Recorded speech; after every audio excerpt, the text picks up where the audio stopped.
Selamat sore kepada teman-teman, salam sejahtera bagi kita semua. Terima kasih atas undangan hadir hari ini di Fakultas Islam Nusantara di kampus Unusia. Kepada Bapak Rektor, Bapak Dekan, Dr. Ahmad Suwaidi, Pak Wakil Detan, Pak Ayatollah, kepada kawan lama Kang Idris, semua kawan lama di sini. Kepada AA Ginanjar, kan dulu waktu saya mulai penelitian S3 di sini, cuma satu Ginanjar yang terkenal di Indonesia, itu namanya Ari Ginanjar. Wah, udah mulai tersing, bahkan ini beliau udah melewatinya.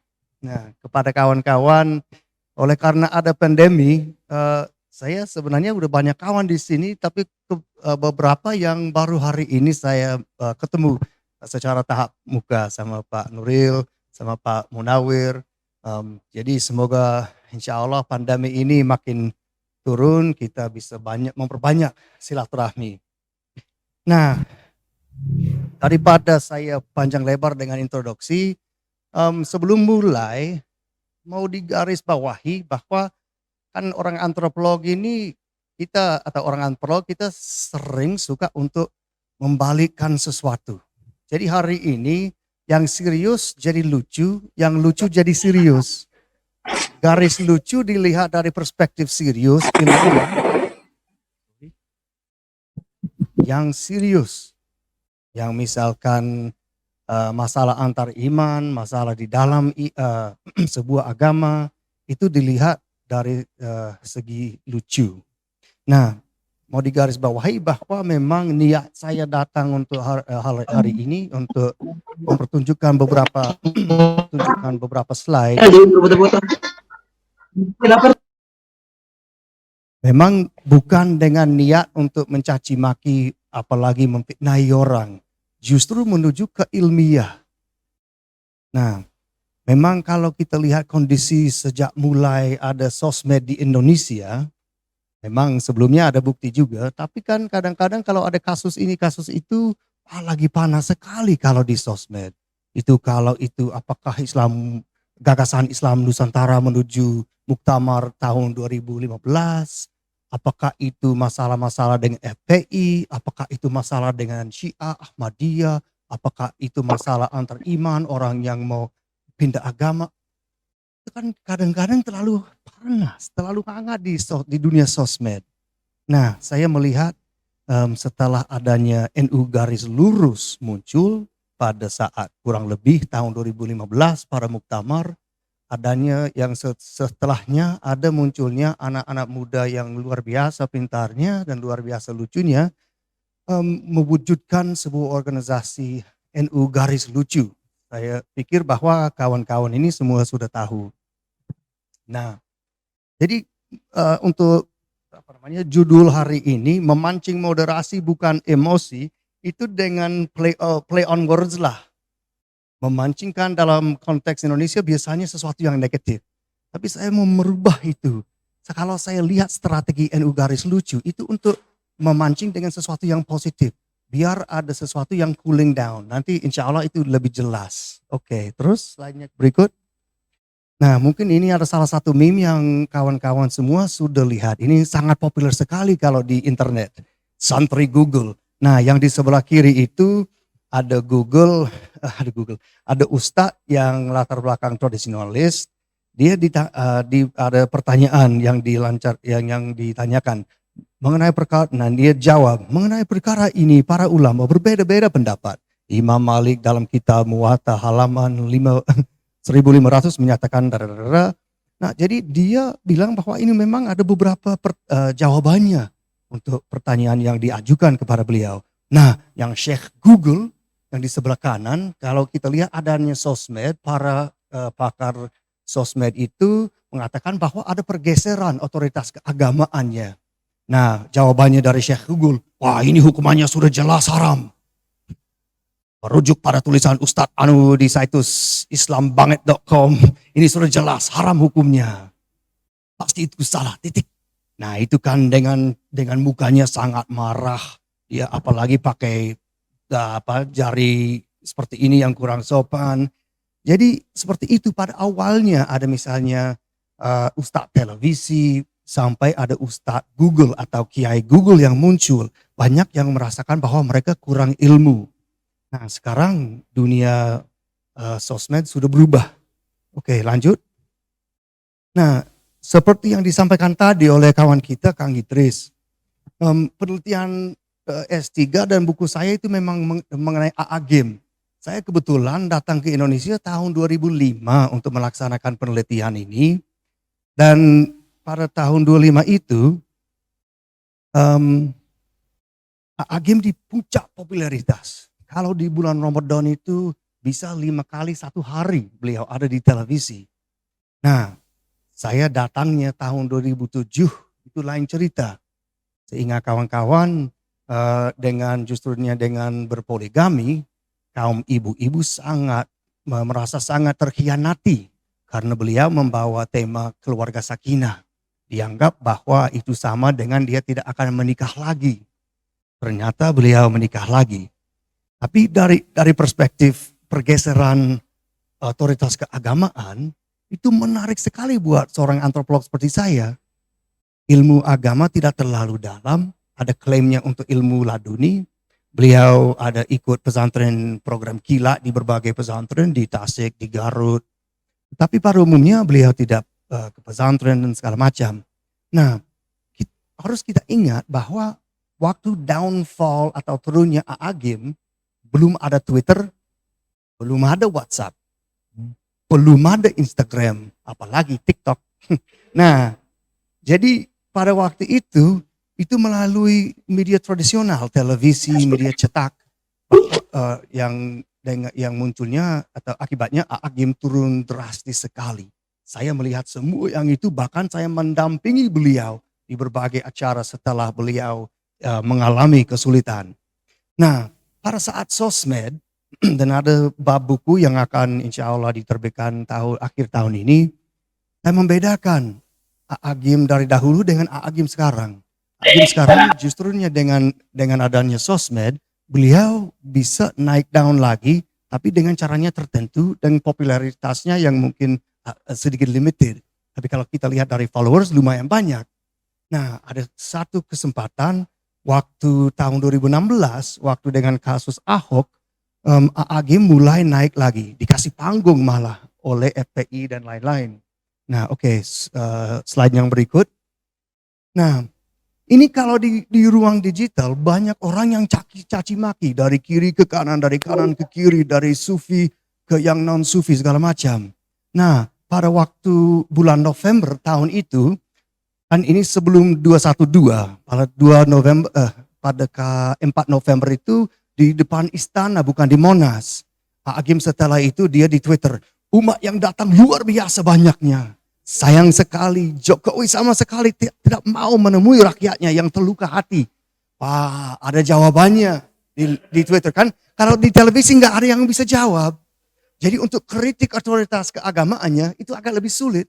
Adanya Twitter, wah itu gampang kok. Yang namanya absolutia, ambitious, itu kan play on words bahasa Inggris. Lebih terluka hati perempuan yang dimadu sih. Jadi inilah sosmed pada saat itu sangat panas sekali, hangat sekali. Orang dari sini ke sana. Oke, slide berikut. Nah itu sama dengan beberapa partai politik, khususnya partai yang PKS. Nah kan itu PKS itu mereka memang naik down justru dengan branding kita partai yang bersih. Kita partai yang istiqomah, yang ikhlas segala macam. Nah adanya waktu itu Pak Cipatul Sembiring sebagai Pak Menteri Kominfo. Nah beliau dikenal banyak orang, dia kalau nggak mau salaman dengan perempuan kan, tetapi justrunya dengan kedatangan Obama sama istrinya, itu Pak Menteri dia nunggu pesawat Obama turun segala macam. Kalau di istana nanti itu dia digaris untuk salaman. Wah itu dengan 2 tangan dia salaman sama Ibu Michelle Obama.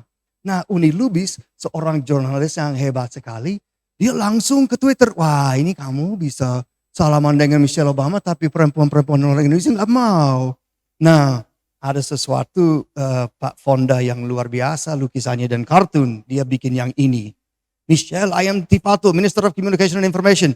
Michelle yang tarik tangan sendiri. Wah, ini bukan muhrim. Kan itu play on words juga. Mahram dijadikan muhrim. Oke, terus. Nah, kita ingat bahwa PKS itu juga mengalami kesulitan. Dan ini memang saya nggak menghakimi PKS. Itu sudah dihakimi orang lain.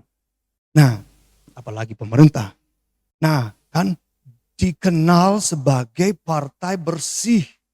Kalau itu memang platform brandingnya, harus hati-hati loh. Jangan sampai ada sesuatu atau ada kasus. Ternyata ada. Yang mantan ketua PKS itu jadi Pak Menteri terlibat dalam kasus korupsi. Nah, itu orang di sosmed itu mereka suka untuk merubah sesuatu. Logonya dirubah jadi nama partai dirubah jadi partai korupsi sapi. Nah, logonya juga dirubah untuk menjadi lelucon. Yang di sebelah kanan. Ayo Pak, cuci sampai bersih. Dia coba untuk cuci semacam kalong ya, apa itu namanya saya lupa. Nah, seperti mau mencucikan brandnya, tetapi play on words-nya kan seperti cuci uang. Dan itu kalau bubble-bubblesnya itu seperti mata. Jadi kalau kita lihat dari perspektif ilmiah, itu seperti orang di sosmed, netizennya, mereka mengatakan bahwa kalau you mau membawa temanya kita yang ikhlas, kita yang bersih, wah siap saja orang akan melihat kepada kamu. Dan kalau kamu memang terlibat dalam sesuatu yang kurang baik, pasti akan dikerjain. Nah, ini yang namanya politik kerjain digital atau dikerjain digital. Ada lagi, bukan PKS saja. Oke, berikut. Nah, kalau kita ingat pada pemilu tahun 2014 ya. 2014 terus kasus Ahok kemarin itu, Habib Rizik Syihab dia memang selalu di depan. Beliau di panggung, beliau parade di Jalan Sudirman. Kan waktu itu banyak sekali yang pakai frasa antek asing. Wah, berbagai politikus sama religious leaders mereka menggunakan istilahnya itu yang sebenarnya sebagai orang asing ya mungkin tersinggung. Tapi saya santai saja karena adanya humor. Ana pakai kan bahasa Arab. Ana anti kafir Amerika. Mobil, nah ini kan mereka pakai mobil Jeep. Mobil Jeep itu milik siapa? Milik Amerika dong. Tetapi yang lucu di meme-nya, mobil ini mereknya Peach, bukan mobil. Bukan mobil kafir Amerika karena Ana bacanya dari kanan ke kiri gitu loh. Nah, kita masih ingat yang Pizza Hut. Nah, itu jadi Pizza Hut-nya ada masalah dengan anak buahnya. Wah, dikerjain terus di sosial media dari berbagai perspektif. Jadi, dalam munculnya partai dan ormas Islam yang membawa temanya bahwa mereka suci, kalau sesuatu terjadi yang mereka terlibat dalam sesuatu yang kurang sesuai dengan brandingnya, pasti dituduh sok suci. Oke, yang berikut. Nah, ada lagi. Siapa yang di paling depan pada waktu itu RUU APP? Itu ada Agim, itu ada Habib Rizik, ada beberapa partai lain. Nah, tapi ternyata terlibat dalam sebuah skandal. Nah, ini kita bisa membahas pada sesi diskusi lebih lanjut. Karena ini memang kita harus menggali peran polisi. Tapi untuk sementara ini enggak. Tetapi kan itu dengan Nikita Marzani kan ada back and forth, caci maki sini, caci maki sana, sampai menurut beberapa orang mungkin itu dikeluarkan beberapa foto mesra di WA, memang sepertinya bagian dari polisi mungkin. Tetapi ada, kalau itu asli atau palsu kita tidak tahu, tapi orang circulate, beredar ini image-nya WA, beredar itu. Nah, ada kartun satu lagi di sebelah kanan. Itu ada Habib Rizik begini dengan monyetnya. Aneh khilaf kan? Makanya ente jangan sering ngobrol mesum di WA. Nah, itu orang bilang, orang bikin kenapa? Karena mereka sudah bosan, mohon maaf ini bukan saya, mereka sudah bosan dengan orang yang berada di Tamrin, di Sudirman, saya yang paling suci, kamu yang kafir, kamu yang antek-antek asing. Wah, jadi menurut mereka ya wajar-wajar saja bahwa sesuatu terjadi. Oke, berikut. Nah, kita ingat lagi adanya Ariel. Waktu di Peter Pan kan ada beredar video seksual itu dimasukkan penjara. Nah, ini dengan tagnya dengan nama itu Pizza Hats-nya meme pilkada itu Ariel yang ketawa dulu FPI sok demo gue ternyata ketua mereka bangke juga hahaha. Kalau pakai kata itu bangke kita tahu semua itu waduh sangat kurang sopan sekali. Tapi justru itu yang maksudnya orang yang membuat sesuatu itu. Karena di sosial media itu bisa anonim kan. Orang nggak bisa harus tahu. Jadi dikerjain terus. Nah, kadang-kadang kita tidak tahu apa yang asli, apa yang palsu. Nanti sebentar saya menggali itu sedikit. Nah, oke, yang terus. Kalau kita lihat dari perspektif visuality dan reception studies. Kalau dari reception studies, sebenarnya meme-meme ini seperti ini, itu targetnya bukan FPI sebenarnya. Yang pembacanya itu untuk memperkuat posisi-posisi berbagai ormas atau berbagai organisasi atau berbagai orang yang anti FPI. Tetapi kalau di dalam organisasi FPI atau sahabat-sahabat FPI, mereka nggak setuju dengan meme-meme seperti itu. Malahan itu mereka lebih kuat mendukung dukungannya terhadap FPI, apalagi Habib Rizik Syihab.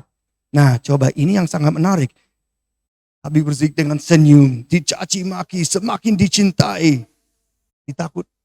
Kalau untuk azan sebaiknya saya stop terus ya. Oke. Maaf, mau menghargai, menghormati azan. Ditakut-takuti semakin berani, difitnah tak juga kalah. Dibungkam tak juga diam, di penjara tak juga jerah. Diancam semakin menerkam. Jadi ini memang efeknya kita tidak tahu sebenarnya kepada follower-follower Habib Rizik Syihab. Nah oke, terus politik digital dua arus. Kita ingat ada meme pertama yang asli itu ada Gus Dur. Dia ke sana, ke arah sana di sungai, ada perahu ke sana. Kenapa lawan arus Gus? Nah ternyata ada waterfall, ada air terjun. Tetapi ada yang bikin meme sebaliknya. Seolah itu Gus Dur yang menuju air terjun dan FPI itu yang benar. Jadi mana yang asli, mana yang palsu? Berarti itu namanya ada aspal.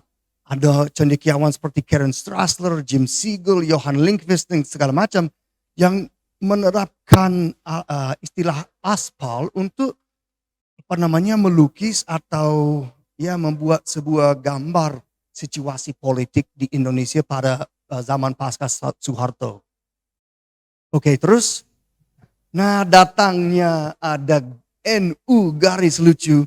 Menurut saya angin segar di ruang digital. Karena mereka pada umumnya dan ini anak muda NU yang masih sampai sekarang masih anonim. Mereka tidak mau mencaci maki, mereka pada umumnya tidak mau memfitnai orang. Justru mereka ingin supaya ini cooling down. Justru melalui humor. Jadi moderasi dalam konteks ini bukan moderasi dalam melaksanakan ibadah. Tetapi dalam keseriusan terhadap agama dan terhadap posisi kita sendiri. Jadi mereka pakai moto, pakaikan Gus Dur yang ketawa seperti itu. Nah ini play on word sebuah hadis. Sampaikan kebenaran walaupun itu lucu. Jadi walaupun itu pahit dijadikan walaupun itu lucu. Nah nggak kelihatan tapi di sebelah kiri adalah frase Gus Dur yang terkenal gitu aja kok repot. Nah di sebelah kanan ada meme dari minggu lalu sebuah simposium online dengan NU garis lucu, tapi karena adanya NU garis lucu, munculnya garis lucu lain. Ada Buddhis garis lucu, ada Katolik garis lucu. Sampai ada cadar garis lucu. Saya dengar minggu lalu di sebuah kegiatan. Oke, terus. Nah, Ini yang menarik ini. Humor ini tidak terpisahkan dari agama menurut mereka. Justru humor sebagian dari gagasan mereka agama, dari gagasan wasatia. Di jalan tengah, kalau terlalu serius, kalau terlalu lucu, dua-duanya nggak bagus sih. Tapi di jalan tengah itu yang bagus, dan jalan tengah itu memang lucu. Nah, ini di meme ini tentang santri kreatif dan pakai meme di depan ini, dan ini kan gambar bisa di pesantren mana saja dengan anak-anak pakai sarung segala macam. Oke, berikut. Nah, ini ada beberapa meme yang lucu biar jangan terlalu serius. Yang di sebelah kiri kalau nggak bisa dibaca, ini ada gambar Ka'bah kan. Nah, baru kali ini kami tak bisa melaksanakan umroh karena COVID. Biasanya kami tak berumroh karena tak punya duit. Nah, yang di tengah itu kan masih ingat film itu, surga yang tak dirindukan. Wah, itu kan anak pesantren kan kadang-kadang ada masalah dengan sarungnya. Jadi dijadikan sarung yang tak dirindukan. Wah, saya sendiri pernah mengalami di pesantren dulu, agak malu juga kalau itu jatuh kan. Nah, yang paling favorit saya itu yang di sebelah kanan. Ada yang minta maaf, tapi belum lebaran, Bang. Seolah itu hanya pada lebaran kita minta maaf. Seolah itu sebuah ritual atau obligation pada akhir bulan Ramadan. Bahwa itu hanya dijadikan sebagai sebuah kostum. Mungkin barangkali kadang-kadang kurang ikhlas dengan ucapannya. Oke, terus? Nah, prasangka buruk dapat tertransformasikan melalui humor. Coba di sebelah kiri, ini ada prajurit TNI, namanya di sini Yahudi. Nama Yahudi, jangan sembarangan benci Yahudi, karena bisa jadi ia adalah pembela NKRI. Nah, yang sedikit lebih serius di sebelah kanan, tapi tetap pakai meme, disebarluaskan melalui Twitter, Facebook, segala macam, Instagram. Kalau nggak mau bilang Syiah bagian dari Islam, setidaknya akuilah bahwa Syiah bagian dari manusia. Jadi ini dengan caranya sopan sebenarnya. Tidak mencaci maki reasoning atau dalil ini itu kenapa Syiah benar apa tidak. Ini bukan masalah teologis, ini masalah kemanusiaan. Oke, terus? Nah, hubungan antara iman bisa jadi berat sekali. Ya kan, kalau orang, apalagi kalau dari Islam ke agama lain. Tetapi sensitif juga buat orang Katolik, orang Kristen di sini. Jadi justru dengan humor, hubungan antar iman yang berat jadi ringan. Nah, kita semua ingat waktu itu Deddy Corbuzier kan jadi mualaf. Nah, mereka bermain dengan ajaran Islam di sini. Nah, di NU garis lucu. Katolik garis lucu pertama. Hari ini kami serahkan Corbuzier ke NU garis lucu untuk selanjutnya silakan disunat dan diarahkan. Nah, tapi yang lucu Katolik itu sudah disunat, tapi itu hal lain. Dari NU garis lucu, siap dan ajaran-ajaran baik dari sampean tetap kami pertahankan. Itu sebenarnya sebuah kehormatan terhadap mereka. Justru dengan ajaran Islam kita tetap pertahankan ajaran-ajaran baik yang sebelumnya, baik di dalam agama Yahudi atau agama Kristen, istilahnya yang people of the book lah. Jadi menurut saya sih dengan masalah-masalah yang ada di Indonesia sekarang ini, melalui bukan menurut saya ya, menurut NUGL, ini bisa menjadi salah satu solusi biar masalah-masalah yang dianggap sangat serius, sangat sensitif dapat terselesaikan dengan aman. Nah, ini satu lagi saya suka. Ini kembali ke ini memang sebagian dari ajaran Islam, bukan di luar ajaran Islam. NU garis lucu membumikan surat Al-Hujurat ayat 13. Nah, ini dengan hubungan antara Gus Dur dengan seorang Romo Mangun. Romo Mangun menyebut Gus Dur sebagai orang Katolik, tapi tidak pernah ke gereja. Gus Dur membalas dengan mengatakan bahwa Romo Romo Mangun adalah orang Islam yang tidak pernah sholat. Nah, ayo guyon, surga milik kita bersama. Nah, dari Katolik garis lucu itu ada gambar Romo Mangun dengan pakai peci sama sarung. Nah, itu ditulis di sana, dikasih hadiah peci dan sarung dari Gus NU garis lucu. Oke, satu lagi dan saya sebentar lagi udah selesai.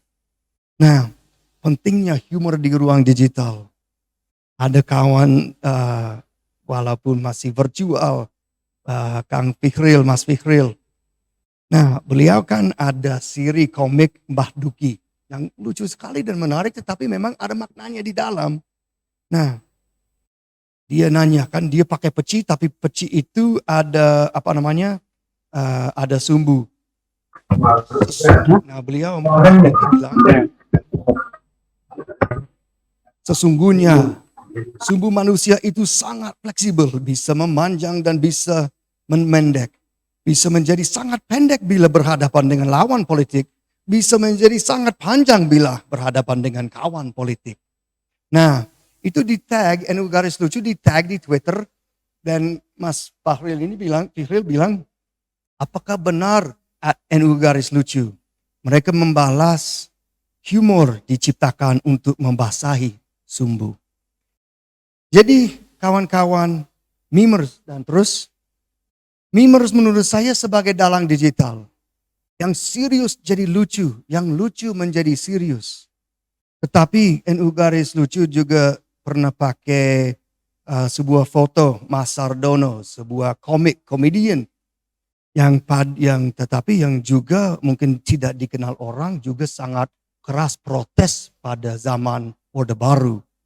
Jadi mereka NU garis lucu dalam meme ini jangan remehkan setiap kelucuan, karena di dalamnya ada sikap kritis yang tersamar.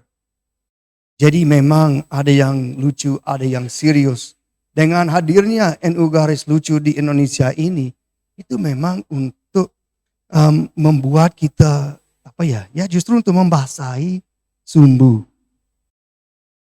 Oke, yang berikut. Nah, jadi hari ini saya sampaikan beberapa meme seperti saya terima kasih atas segala perhatiannya, dan semoga kalau seandainya ada meme atau kata-kata yang kurang berkenan, gitu aja kok repot. Terima kasih.